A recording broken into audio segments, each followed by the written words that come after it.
इस छुट्टी में सोच रही हूँ कर्नाटका ट्रैवल करके आती हूँ, लेकिन कहाँ, रॉयल मैसूरू या खूबसूरत कूर्ग? अरे नहीं, चिकमंगलूर की सुंदर वादियाँ भी देखनी है, लेकिन गोकर्णा का सुंदर बीच भी कम नहीं है।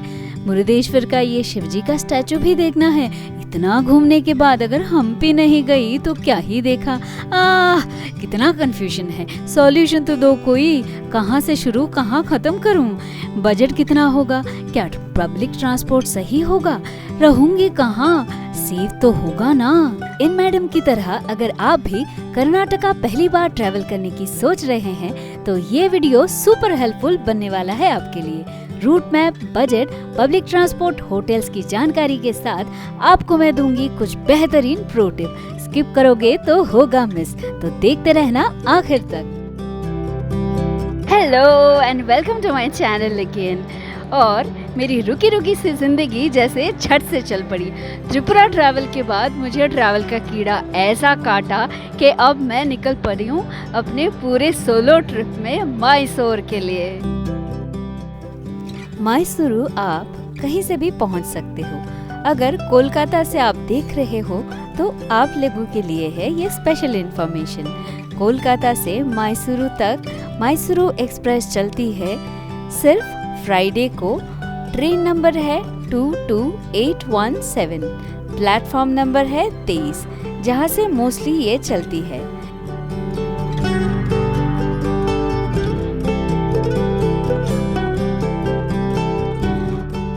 कोलकाता से मैसूरू तक की ये 35 आवर्स की जर्नी कब खत्म हो गया पता ही नहीं चला। आंखों के सामने देखने मिला बहुत ही खूबसूरत कुछ नज़ारे। रात के 3:30 बजे आप पहुंच जाओगे मैसूरू प्लेटफॉर्म, जो कुछ देखने में ऐसा लगता है। Mysuru platform is super clean. Specifically Mysore platform का ये लेडीज वेटिंग रूम, जिसमें लोग नीचे मैट बिछा के सो भी रहे थे। स्टेशन मास्टर से पूछने में पता चला वहाँ पे रहने की भी सुविधा है। डॉर्मेटरी मिलती है जहाँ पे मेल सोलो ट्रैवलर रह सकते हैं और फैमिली के लिए भी रूम है, लेकिन फीमेल्स के लिए कोई डॉर्मेटरी नहीं है। बुकिंग आप ऑफलाइन ही सिर्फ कर सकते हैं, ऑनलाइन नहीं कर सकते। अगर आप सोलो ट्रैवलर हो तो मैसूर में रहने के लिए हॉस्टल एक अच्छा ऑप्शन है। रेलवे स्टेशन से सिर्फ 2.5 किलोमीटर दूर है और कुछ नेगेटिव रिव्यूज के बाद भी मैंने हॉस्टल को चुना। Being an healthcare individual, I can say that hostel is quite hygienic, super safe and secure place है एक सोलो ट्रैवलर के लिए। यहाँ एक वेल इक्विप्ड किचन है जहाँ पे आप अपना खाना खुद भी बना सकते हो। Isn't it amazing? वैसे हॉस्टल का एक्सपीरियंस मेरा तो अच्छा रहा, लेकिन ये एक इंडिविजुअल चॉइस होता है। अब आती है घूमने की बारी। मैसूर सिटी घूमने के 3 तरीके होते हैं। रेंटेड बाइक जो आपको मिल जाएगी रेलवे स्टेशन के आसपास ही, हायर्ड प्राइवेट व्हीकल जो काफ़ी कॉस्टली होता है, और है तीसरा सिटी बस जो है सबसे सस्ता। और इसी के बारे में है pro tip number 1। The best thing about Mysore is कि आप एक 60 रुपये की टिकट ले लो बस के लिए और पूरे दिन नॉन एसी बस में कहीं पे भी घूम सकते हो, और you can get into any bus from anywhere and you don't have to pay. That's the best thing about Mysuru transport. Mysore city के आइकॉनिक जगह देखने के लिए चाहिए आपको 2 से 2.5 दिन। हॉस्टल में चेक इन करने के बाद मैं जिस दिन पहुंची उसी दिन चली आई यहाँ का आइकॉनिक रेलवे म्यूजियम देखने के लिए, जो है बिल्कुल रेलवे स्टेशन के साथ।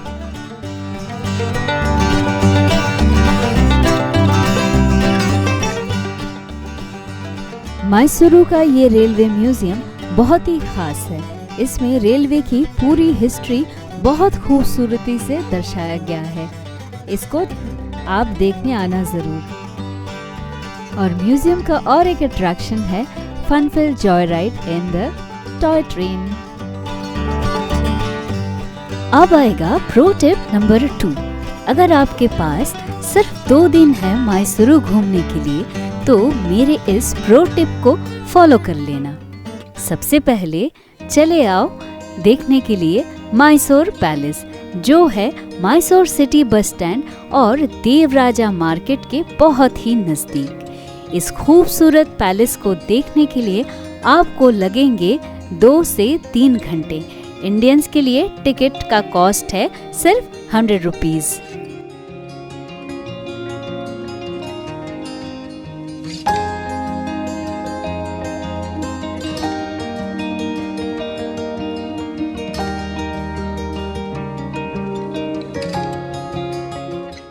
पैलेस देखने के बाद अगर आपके हाथ में टाइम है तो पैलेस के 2 किलोमीटर रेडियस के अंदर ही आप जा सकते हैं सेंट फिलोमिना चर्च के लिए।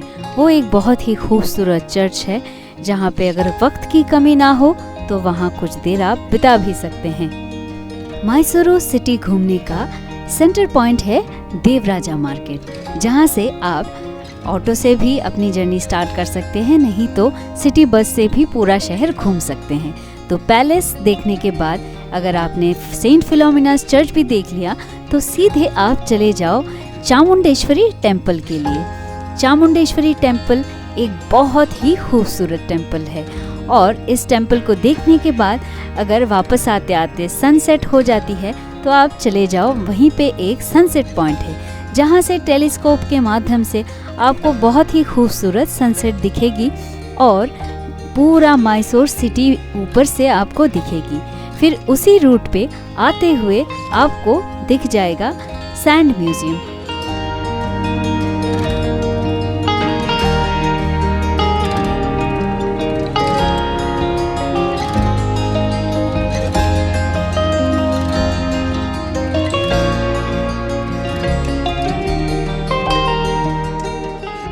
लेकिन याद रखें, सैंड म्यूजियम सिर्फ शाम के 6 बजे तक ही खुला रहता है। मैसूरू म्यूजियम और देवराजा मार्केट के रूट के बीच में ही आपको दिखेगा मैसूरू जू तो देखा नहीं, डायरेक्ट मैं आ गई देवराजा मार्केट। 100 साल पुरानी इस देवराजा मार्केट में आपको दिखेगी एक बेहद खूबसूरत फूलों की मार्केट।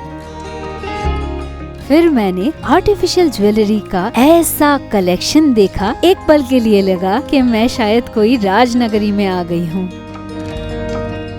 खाने पीने की दुकान और स्पाइसेस के साथ और भी बहुत कुछ था देवराजा मार्केट में। तो मैसूर आओ, देवराजा मार्केट एक बार घूमने के लिए आना जरूर। मैसूरू ट्रैवल की सेकेंड डे की शुरुआत हुई मेरी एक कम्प्लीटली डिफरेंट रूट पे, वे टू वृंदावन गार्डन। बस नंबर है 303B। अगर आप बस से जाते हो तो बस आपको डायरेक्टली वृंदावन गार्डन तक भी लेके जा सकती है, नहीं तो आपको KRS तक उतार देगी, जहाँ से आपको ऑटो लेके जानी पड़ेगी। इसकी एक डिटेल वीडियो आपको मेरे चैनल पे दिख जाएगी। वृंदावन गार्डन सुबह के टाइम पे बहुत ही खूबसूरत दिखता है।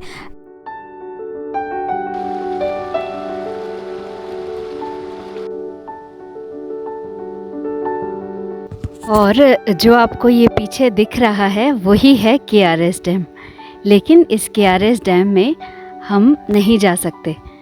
सिर्फ walkers are allowed, no public और टूरिस्ट आर अलाउड देयर। तो अगर आते भी हैं KRS डैम देखने के लिए, बस यहाँ तक देख के खुशी लेके वापस जानी पड़ेगी। अगर आप संडे को जाते हो मैसूर में तो वृंदावन गार्डन का light and sound show miss मत करना।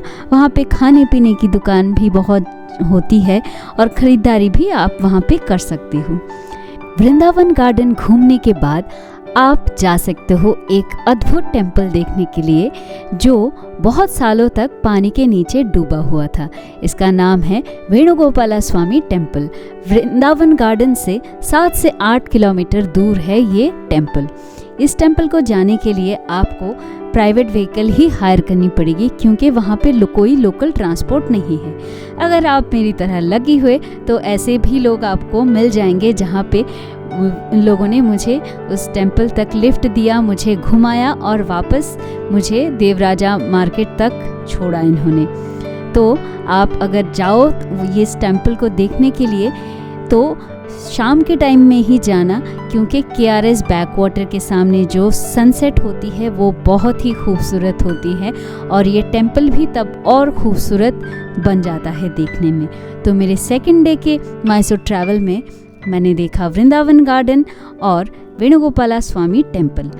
बाद में आ जाती हूँ मैं वापस देवराजा मार्केट तक। देवराजा मार्केट के नज़दीक ही आपको मैं ले जाती हूँ अभी एक बहुत ही स्वादिष्ट मायलारी डोसा खिलाने के लिए। मायलारी डोसा के इस जॉइंट का नाम है विनायका मायलारी डोसा सेंटर, जिसके नाम के और भी बहुत सारे आउटलेट्स हैं, लेकिन जहाँ पे मैं गई थी वो सबसे पुराना और असली मायलारी डोसा का दुकान था। मैसूरू ट्रैवल में मायलारी डोसा आप ज़रूर ट्राई करना। It's a must try delicacy of Mysuru. और ये डोसा नहीं है, कुछ और है, जैसे होता है ना मक्खन। ये बटर मसाला डोसा जो है, can you imagine the price, सिर्फ 45 रुपीज़। मैं ऐसी जगह पे डोसा खा चुकी हूँ जहाँ पे 200 रुपये 300 रुपये तक डोसा मिलते हैं, लेकिन इस डोसे में जो बात है वो शायद कहीं पे आज तक मुझे नहीं मिला। ये डोसा इतना सॉफ्ट है, ऊपर एक बटर है और बटर की तरह ये डोसा भी मुंह में मेल्ट हो जाता है।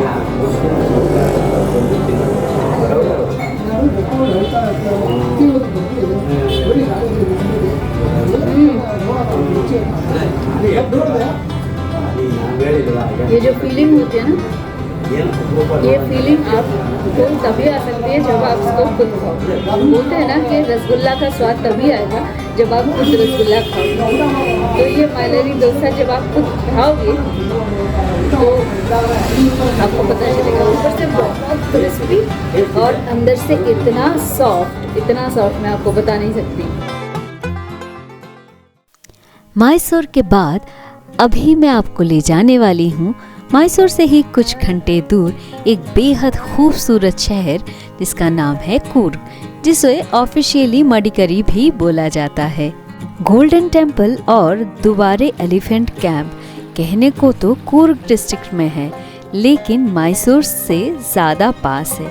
तो कूर्ग जाने से पहले चलिए मैं दिखाती हूँ आपको ये दो famous tourist spot. Buddhist golden temple जाने के लिए मैसूर से आप बस लेके चले जाओ और उतर जाओ कोपा नाम के बस स्टॉप पे, जहाँ से ऑटो आपको लेके जाएगी बुद्धिस्ट गोल्डन टेम्पल तक।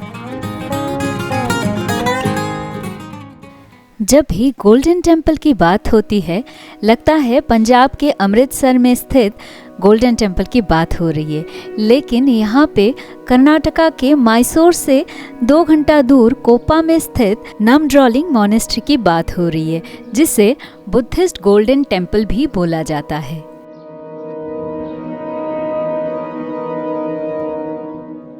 यहाँ आने के बाद जब मैं अंदर घुसी तो कोई एंट्री फी मुझे नहीं लगी। अंदर आने के बाद देखा कि यहाँ पे एक अलग ही दुनिया बसी हुई है।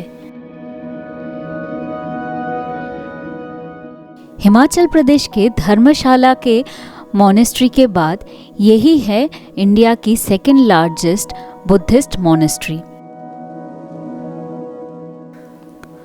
बहुत सारे प्रेयर हॉल्स थे जहाँ पे मॉन्क स्टूडेंट्स अपना पाठ कर रहे थे।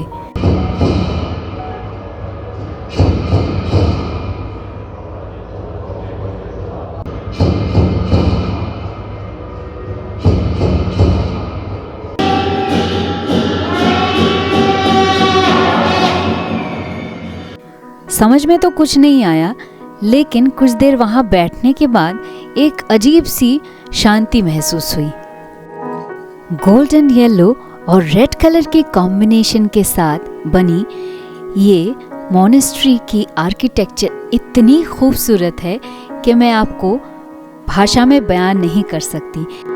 फिर मुझे दिखे लाइन से लगे हुए ये बहुत सारे दिए। पूछने में पता चला कि दिवाली के समय ये सारे दिए जलाए जाते हैं यहाँ पे। बाहर आने के बाद मतलब एंट्री गेट पे ही आपको दिख जाएंगे बड़े बड़े स्पाइसेस के शॉप। अगर चाहो तो वहाँ से आप स्पाइसेस की भी खरीदारी कर सकते हैं।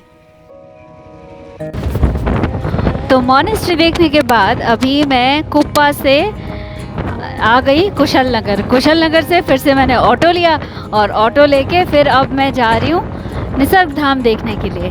मोनेस्ट्री और दुबारे एलिफेंट कैंप के बीच में एक टूरिस्ट स्पॉट है जिसका नाम है निसर्ग धाम। एंट्री फीस है 60 रुपए। ये जगह बेसिकली बैम्बू ट्री से घिरा हुआ और कुछ स्ट्रीम से घिरा हुआ एक स्पॉट है जो लोकल्स के लिए एक वीकेंड स्पॉट हो सकता है, लेकिन बाहर से जो टूरिस्ट जाते हैं उन लोगों के लिए कोई खास जगह नहीं है। निसर्ग धाम से दुबारे एलिफेंट कैंप एक ही हाईवे रूट पे है, लेकिन एलिफेंट कैंप थोड़ा अंदर होने के कारण वहाँ तक कोई पब्लिक ट्रांसपोर्ट नहीं है, तो आपको प्राइवेट व्हीकल लेनी ही पड़ेगी।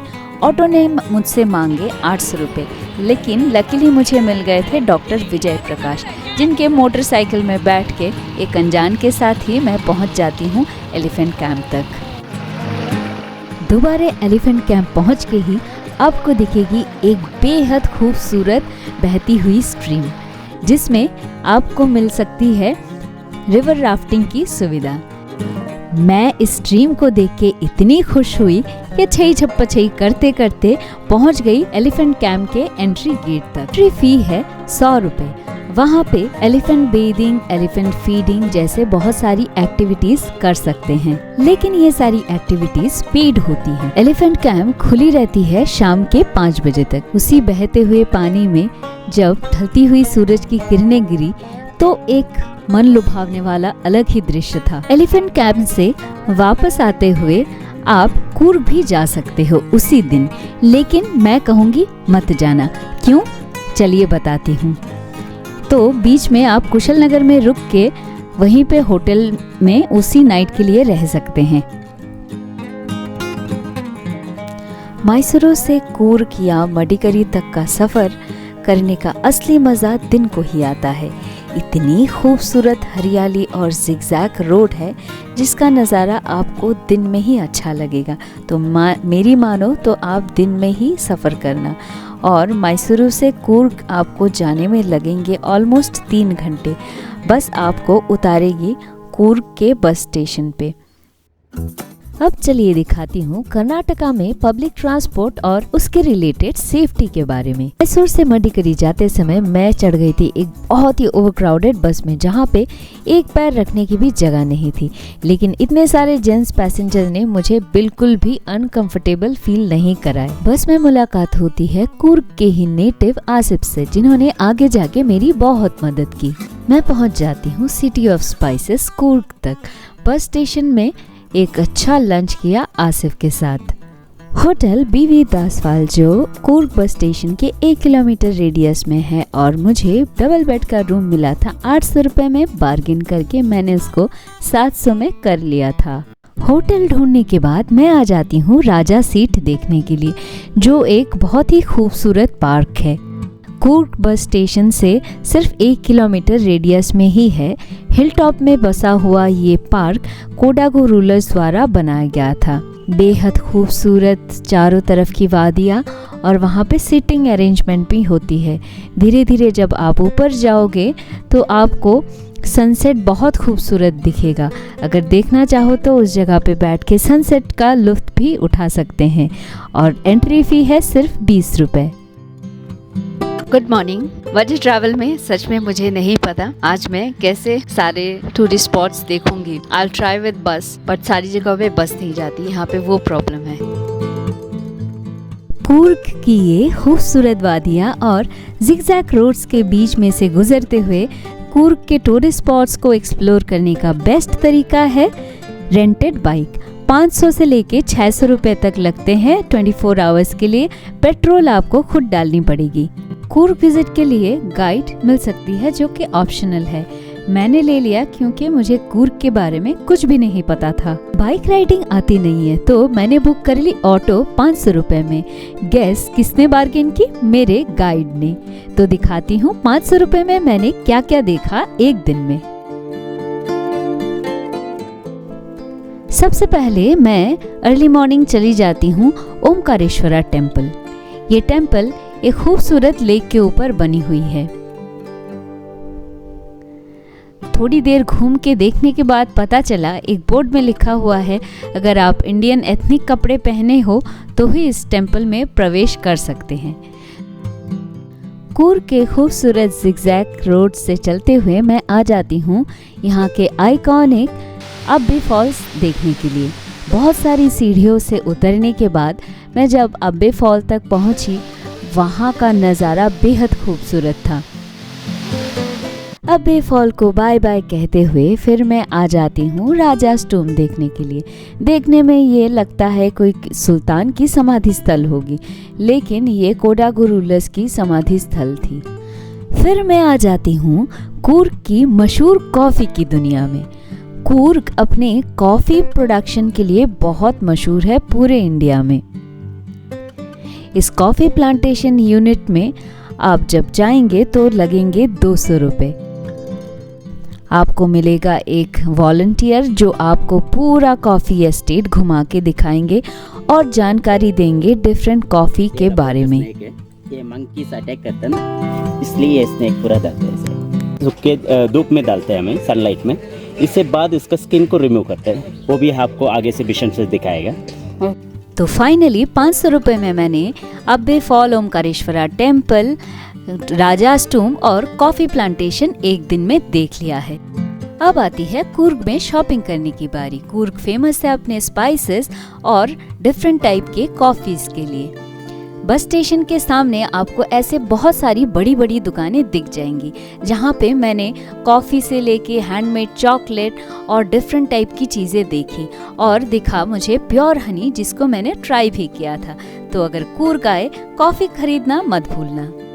Good morning. देखते हैं आज की जर्नी कैसी होती है। धर्मस्थला जाने का प्लान है, प्लान चेंज भी हो सकता है। कूर्ग बस स्टॉप में आपको दिख जाएगी ये लंबी लिस्ट, तो आप तय कर सकते हैं आपको कहाँ जाना है। लेकिन मैंने चूज किया फाइनली धर्मस्थला जाने के लिए। बसेस आपको मिल जाएंगे। धर्मस्थला जाने के लिए टिकट का प्राइस है 100 रुपए के करीब। लगते हैं सिर्फ 3 घंटे। 3 घंटे जर्नी के बाद मैं आप पहुंचती हूँ धर्मस्थला। धर्मस्थला फेमस है अपने मंजुनाथ टेम्पल के लिए। मंजुनाथ टेम्पल में भगवान शिव को पूजा जाता है। एक लंबी लाइन में काफी देर तक चलने के बाद मैंने दर्शन किया। और अगर ये फेमस बाहुबली की मूर्ति देखनी है तो आपको चढ़ने पड़ेंगे ऑलमोस्ट 300 सीढ़ियाँ। धर्मस्थला में मंजुनाथ टेम्पल और बाहुबली की मूर्ति के अलावा और कोई भी अट्रैक्शन नहीं है, तो मैंने ओवरनाइट स्टे नहीं किया और बस वाले को पूछने से पता चला है सबसे नज़दीक मैं जा सकती हूँ चिकमंगलूर की तरफ। तो मैंने बस ले ली धर्मस्थला से चिकमंगलूर जाने के लिए। खूबसूरत वेस्टर्न घाट को देखते देखते धर्मस्थला से मैं 3 घंटे में चिकमंगलूर आ पहुँची। चिकमंगलूर की डिटेल्ड आइटिनरी और चिकमंगलूर के बाद और कौन कौन सी जगह ट्रैवल करके मैं मेरे finally most awaited destination Hampi तक पहुंची और वहां का एक्सपीरियंस कैसा रहा वो आएगा इसी सीरीज के नेक्स्ट वीडियो में। इस वीडियो से आपको अगर कर्नाटका घूमने में किसी भी तरह से मदद होती है तो मुझे बहुत खुशी होगी। कोई भी क्वेरी हो तो आप कमेंट में डाल सकते हैं और सब्सक्राइब कर लेना जरूर, ताकि आप नेक्स्ट कंपाइलेशन वीडियो देख पाएं। और तब तक देखते रहना अने नगर टेल्स।